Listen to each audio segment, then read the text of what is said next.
वाहिगुरु वाहिगुरु वाहिगुरु वाहिगुरु वाहिगुरु वाहिगुरु वाहिगुरु वाहिगुरु। सतनाम श्री वाहिगुरु वाहिगुरु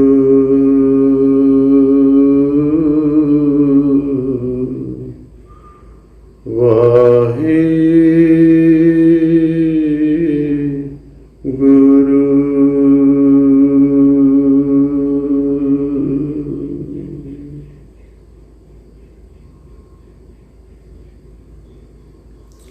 फरीदा बुरेदा भला कर,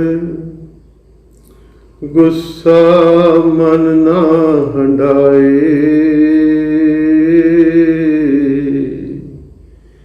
देही रोग ना लग गई, पल्ले सब किछ पाए। देही रोग न लग गई, पल्ले सब किछ पाए।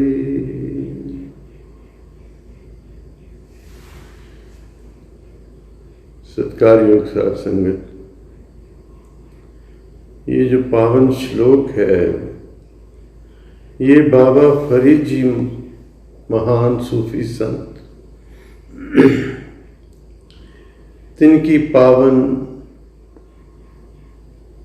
मुखारबिंद से उच्चारित श्री गुरु ग्रंथ साहिब जी महाराज में दर्ज गुरबानी में सुशोभित है, जिसमें बाबा फरीद जी कहते हैं, फरीदा बुरे दा भला कर, गुस्सा मन न हंडाए। देही रोग न लग गई, पल्ले सब किश पाए।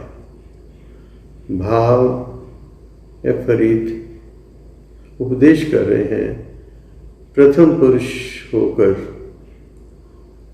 फरीद जी कह रहे हैं, बुरे दा भला कर। अच्छे के साथ तो सब कोई अच्छा व्यवहार करता है, मजा तो तब है कि बुरे के साथ भी अच्छा व्यवहार किया जाए। तो बाबा फरीद कहते हैं, तू बुरे के साथ भी अच्छा व्यवहार कर, तू अपना स्वभाव मत छोड़, अपना स्वभाव मत छोड़, बुरे के साथ भी अच्छा व्यवहार कर, तेरी पहचान तभी है। जैसे इंग्लिश में कहते हैं ना, your personality is revealed in your reaction. You don't have any control over the action of others, but दूसरे के एक्शन पे तेरा क्या रिएक्शन है, वो तेरी पर्सनैलिटी को रिवील करता है, तेरे व्यक्तित्व को प्रकट करता है। इसलिए बाबा जी कहते हैं उसके दो लाभ होंगे। गुस्सा मन न हटाए। कुछ स्वाभाविक, जब कोई बुरा व्यवहार हमसे करता है, कोई अशुभ वचन बोलता है, कोई कठोर वचन बोलता है, कुछ ज्यादती करता है, तो हमारे अंदर स्वाभाविक एक क्रोध की भावना पैदा होती है। उस क्रोध में एक एजिटेशन होती है, जिससे हमारा सारा वजूद एक जैसे नेगेटिविटी से भर जाता है। किसने ऐसा क्यों कह दिया, इसने ऐसा क्यों कर दिया, मैं इसका बदला लूंगा। इमीडिएटली एक बाउंस बैक करने की एक भावना अंदर उठती है। और गुस्सा जब आता है तो हम अपना अंतःकरण जला डालते हैं। उसका क्या इफेक्ट होता है,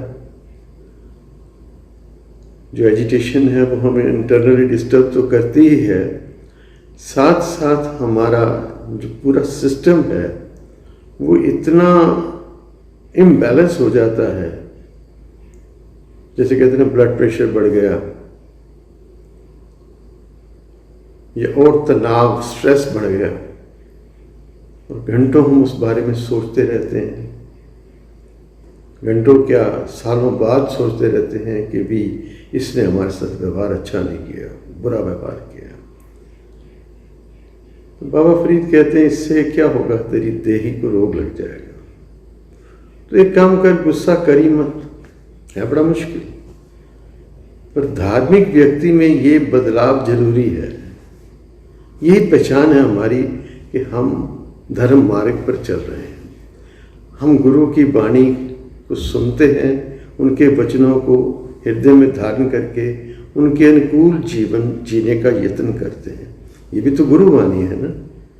बाबा फरीद की वाणी जो श्री गुरु ग्रंथ साहब जी महाराज में दर्ज है, ये भी एक गुरु की वाणी है ना। तो गुरु का उपदेश है, उसको धारण करें हम। एक बड़ी सुंदर मुझे एक सच्ची घटना याद आ रही है, ऐतिहासिक कथा। सिख पंथ में एक संप्रदाय है, सेवापंथी संप्रदाय, जिसके जो मुखी हुए हैं श्रीमान संत भाई कन्हैया जी, विश्व प्रसिद्ध महात्मा, जिनके ऊपर श्री गुरु तेग बहादुर साहब नामे गुरु साहबान का की बख्शिश हुई, और साथ ही गुरु गोविंद सिंह जी महाराज 10वें पातशाह जी की भी कृपा हुई। तो उनके पंथ में एक संत हुए, महात्मा हुए, भाई वरु जी।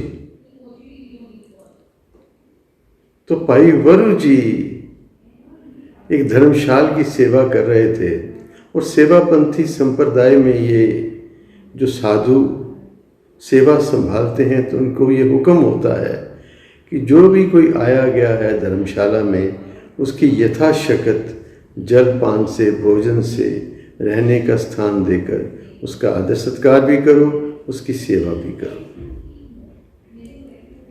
जहाँ सत्संग कीर्तन करना है, पाठ करना है, वहाँ सेवा भी करनी है। तो भाई वरु जी के जिम्मे इस धर्मशाल की साहिवाल इलाका है, जो पाकिस्तान में पार्टीशन के बाद छूट गया। वहाँ एक धर्मशाला थी, उसकी सेवा निभा रहे थे। कुछ और साधु भी साथ में थे। तो वक्त बड़ा भयानक था। उस समय में बाहर के मुल्कों से लुटेरे लोग आते थे देश में, जैसे गजनी आया और आए, तो तमाम हिंदुस्तान को लूट कर बोले जाते थे। हमारी बहू बेटियों को उठा के, जवान लड़कों को उठा के ले जाते थे, धन संपदा लूट लेते थे, और गजनी के बाज़ारों में गुलाम बनाकर हमारे नवयुवक बच्चों को बेचते थे, स्त्रियों की बेइज्जती करते थे। वो लुटेरे कुछ इस धर्मशाल में भी घुस आए और आकर अपनी मनमार्जी करने लगे, और जो भाई वरु जी थे उनको और उनके सहयोगी साधुओं को मारा पीटा भी।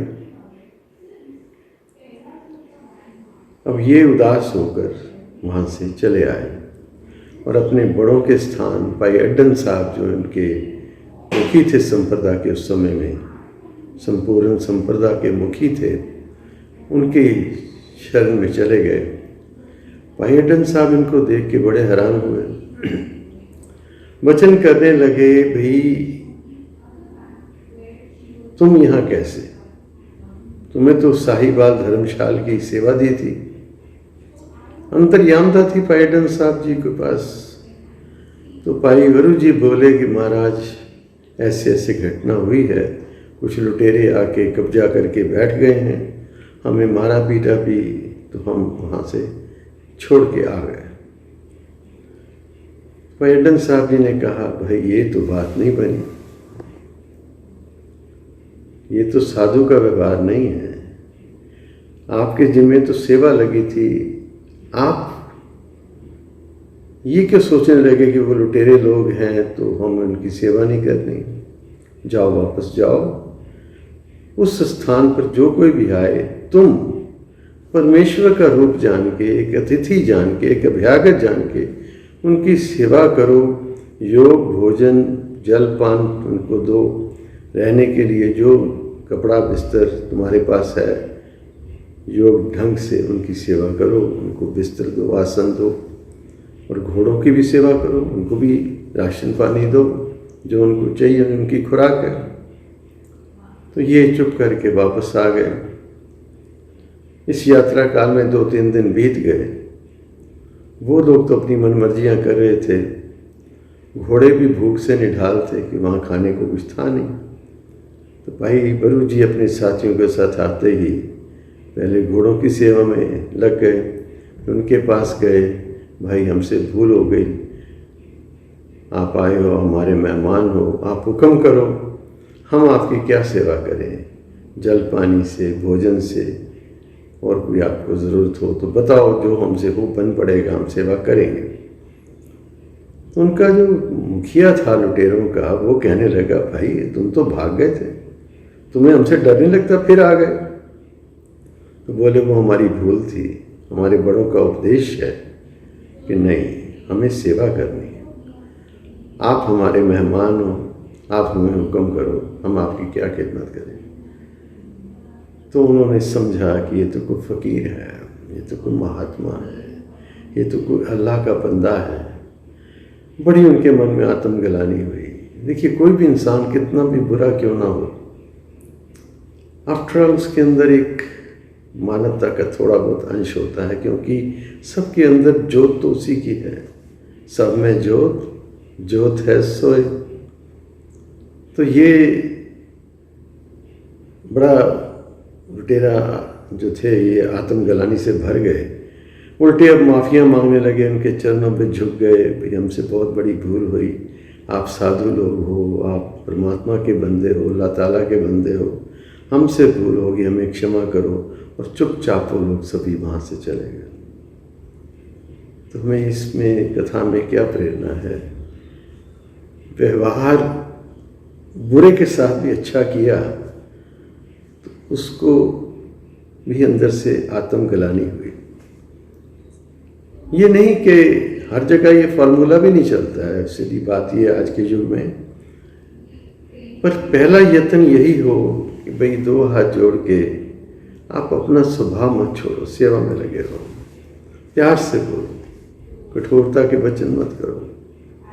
हाँ, जब अंत हो जाए किसी बात का, इति हो जाए, अति हो जाए, तो फिर गुरु गोविंद सिंह जी महाराज के ये वचन है, जो पत्रिका उन्होंने फतेह की चिट्ठी, मशहूर ऐतिहासिक चिट्ठी जो औरंगज़ेब को लिखी, जिसका टाइटल है ज़फ़रनामा, फतेह की चिट्ठी, उसमें गुरु साहब ने स्पष्ट किया कि जब कोई भी वार्तालाप, कोई भी शांति का यत्न जब फेल हो जाए, जब ना चले, तब तलवार उठानी जायज़ है। उस पत्रिका में, फारसी में वो पत्रिका है, उसमें बोल हैं गुरु गोविंद सिंह जी महाराज के, चूंकारज हमा हीलते दरगुज़श्त, हलालस्त बुर्दन बशमशीर दस्त। औरंगज़ेब जब वार्तालाप से बात न बने, शांति के सारे उपाय काम ना करें, उस समय तलवार उठाना जायज़ है। पर पहला यत्न यही होता है। गुरु साहब भी 3 मौके देते थे सामने वाले को, तो 3 बार कर ले, तेरे को अगर समझ में आ जाए, 1 बार, दूसरा बार, तीसरा बार, जब वो नहीं रुकता था फिर चौथा बार गुरु साहब करते थे, 3 बार रोकते थे, चैलेंज करते थे, समझाते थे, अब भी समझ जा, अब भी संभल जा, अब भी संभल जा। तो ये एक व्यवहार है। फरीदा बुरेदा भला, वो जो एजिटेशन पैदा होती है, जब आप रिएक्ट करते हो गुस्से में, तो उससे सारे शरीर का बैलेंस, इक्विलिब्रियम डिस्टर्ब होता है। और जब आप अपने स्वभाव अनुकूल, अपनी निम्रता नहीं त्यागते, गुरु आशय अनुकूल, गुरु उपदेश के अनुकूल चलते हुए अपना स्वभाव नहीं छोड़ते, तो उसमें एक आनंद है, एक शांति है, एक प्रेम की भावना अंदर जागती है, अंदर शांति स्वाभाविक है, तो कोई तनाव नहीं है। इसलिए फरीद जी ने कहा है, देही रोग न लगे। इस गुस्से से बहुत सारे रोग पैदा होते हैं अंदर, तनाव, क्योंकि गुस्से में तनाव होता है। गुस्से में एजिटेशन होती है, गुस्से में इक्विलिब्रियम बॉडी का, मन का डिस्टर्ब होता है, और उसमें फिर ब्लड प्रेशर, कोलेस्ट्रॉल, डायबिटीज़ जैसे रोग शरीर में पैदा होते हैं। तो बाबा फरीद के ये वचन, फरीदा बुरे दा भला कर, ये जो सेवापंथी संप्रदाय है इसके देश भर में स्थान है। आज भी दिल्ली गुरुद्वारा टिकाना साहब सेवापंथी टिकाना भाई आया राम जी करके मशहूर है पंजाबी बाग दिल्ली में, जहाँ इस टाइम अभी पीछे 2 वर्ष हुए श्रीमान महंत हरबंस सिंह जी शरीर त्याग गए और उनकी जगह पर संत अमृतपाल सिंह जी सेवा संभाल रहे हैं।